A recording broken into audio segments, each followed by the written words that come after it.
ነገሩ እንደመጀመሪያው አይደለም። የሁሊያን አልቫሬዝ የዝውውር ጉዳይ ላይ አሁን ያሉት ክለቦች እየመነመኑ ነው። የስፖርት ቤተሰቦች የመነመኑበት ምክንያት ደግሞ ግልጽ ነው አይደል? በዚህ ተጫዋች ላይ መጀመሪያ መረጃው ሲወጣ የሚፈልጉት ክለቦች ሁለት ነበሩ። ያው ሁለት ብቻ አልነበሩም። ያው ግን በደንብ እንቅስቃሴ ያደረጉት ሁለት ክለቦች ናቸው። እነሱም የስፔን ሀያላን ክለቦች አይደል? ባርሳና ሪያል ማድሪድ። ባርሳና ሪያል ማድሪድ ትልቅ ኢንትረስት ነበራቸው። ገንዘብ እስከ ማቅረብ ደርሰዋል። የሪያል ማድሪድ እስካሁን እርግጥ አይደለም፣ ያው ኦፊሻል ፕሮፖዛል አቅርቧል ተብሏል። ግን ያው ፖለቲካል ጉዳይ ነው የሪያል ማድሪድ። የባርሳ ግን ኦፊሻል ገንዘብ ልኳል። ግልጽ ነው፣ ኦፊሻል ገንዘብ ልኳል። አትሌቲኮ ማድሪድ እነሱን አፕሮች ባደረጉባቸው መንገድ አልወደዱትምና እና ደግሞ ሊከሷቸው ተዘጋጅተዋል። ከሷቸዋለም ተብሏል የስፖርት ቤተሰቦች። ስለዚህ ለባርሳ ይሸጡላቸዋል ተብሎ አይጠበቅም። አንደኛ ነገር ሁሊያን አልቫሬዝ የመጀመሪያው ኢንትረስቱ ወይም ፍላጎቱ ወደ ባርሴሎና መሄድ ነው። ወደ ባርሳ ሄዶ መጫወት ነው። በባርሳ መጫወት ይፈልጋል ሁሊያን አልቫሬዝ። ይሄ የመጀመሪያው ኢንትረስቱ ነው። ከዚህ በፊት ፋብሪዚዮ ሲናገር እንደነገርኳችሁ ያው ፓሪሰን ጀርሜንም ይፈልገዋል።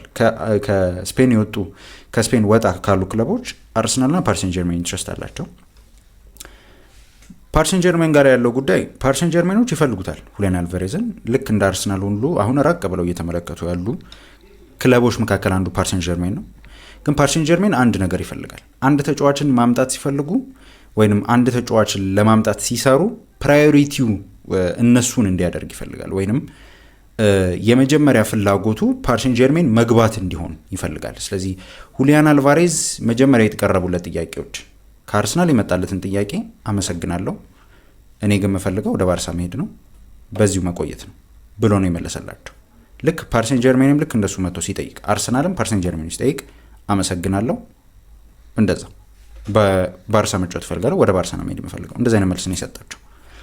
እና ከዝውውሩ ወጥተዋል ተብሏል። ሃንድ ኦፍ አርሰናል ግን ተመልሰው ሊመጡ ይችላሉ ብሏል። ምክንያቱም የተጫዋቹ ፕሮፋይል ከፍ ያለ ነው፣ ትልቅ ተጫዋች ነው፣ አሪፍ ተጫዋች ነው እና ዝውውሩ ላይ ሊሰሩ ይችላሉ። የስፖርት ቤተሰቦች ዝውውሩ ላይ ተመልሰው ሊመጡ ይችላሉ። አሁንም ቢሆን በዝውውሩ ላይ ሊሰሩ ይችላሉ። እንዳትረሷቸው ፓሪሰን ጀርሜን። ዛሬ ሚጉኤል ዴሊኒ ብዙ ጉዳዮችን ሲጽፍ ነበር ስለ ሁሊያን አልቫሬዝ እና የጻፈውን አንድ ነገር እንገራችሁ። አርሰናል ሁሊያን አልቫሬዝ ለማስፈረም ፈጣን ስምምነት ላይ ለመድረስ ከጀርባ እየሰራ ነው አለ። አርሰናል አዲሱን የውድድር ዘመንና የቅድመ የውድድር ዘመን ከመጀመሩ በፊት አልቫሬዝን ለማስፈረምና ውሉን ለማጠናቀቅ እየሞከረ ነው እና እሱን ለማስፈረም የሚደረገው ፉክክር እየቀነሰ ነው እና ፈላጊ ክለቦች እየተመናመኑ መጥተዋል አለ። ስለዚህ አሁን የሉም ክለቦቹ የሚባሉት ክለቦች እነ ማድሪድ እነ ባርሳ የሉም። ምክንያቱም ጠንከር ብሏል አትሌቲኮ ማድሪድ ለዛው ለስፔን ክለቦች በተለይ ለሪያል ማድሪድና ለባርሳ አልሸጥም ብሏል። 500 ሚሊዮን ነው የሚለው። እንደውም 500 ሚሊዮን ያው ለተጫዋች አይጠራም፣ ግን 500 ሚሊዮን ትከፍላላችሁ አይነት መልስ ነው አንዳንድ የሚሰጧቸው ነው የተባለው። ስለዚህ ይሄን ያህላቸው አትሌቲኮ ማድሪዶች።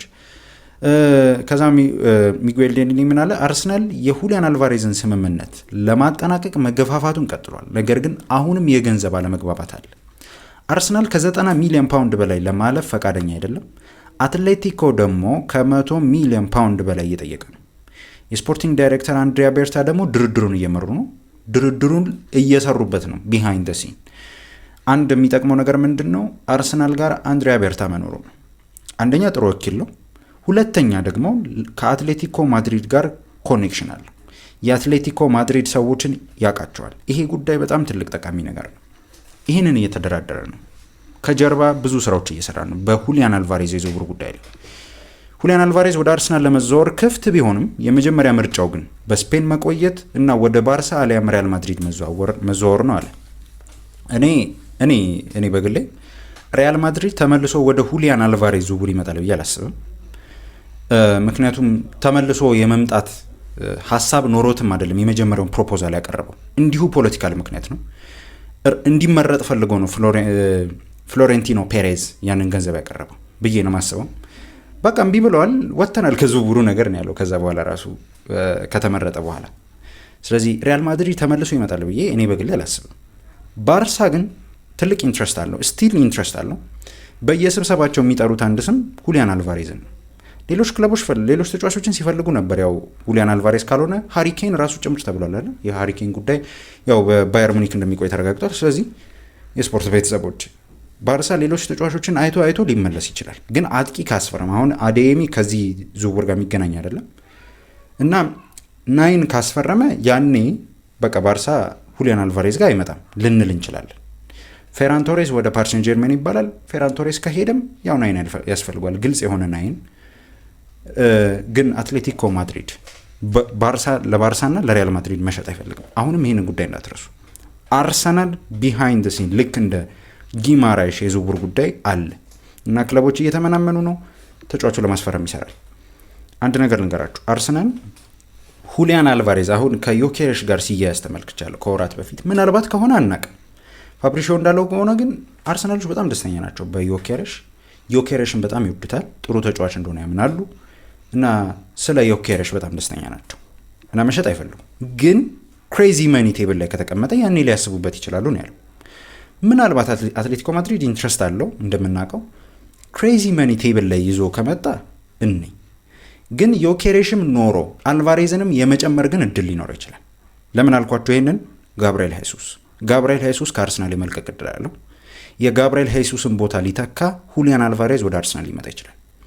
ግን አርሰናል ሁሊያን አልቫሬዝን አስፈረመ ማለት የስፖርት ቤተሰቦች 200 ሚሊዮን ዩሮ ዲል በዚህ ክረምት የዝውውር መስኮት ሊፈጽም ይችላል ማለት ነው። ሞርጋን ሮጀርስ እንዳትረሱ፣ ወይንም ባርኮላ የክንፍ መስመር ቦታ ላይ ማለት ነው። ሁሊያን አልቫሬዝን ያደንቃል። ቢሃይንድ ሲን አንድሪያ ቤርታ ደጋግሞ እየደወለ ነው። ንግግሮች እየተደረጉ ነው። እንመልከት።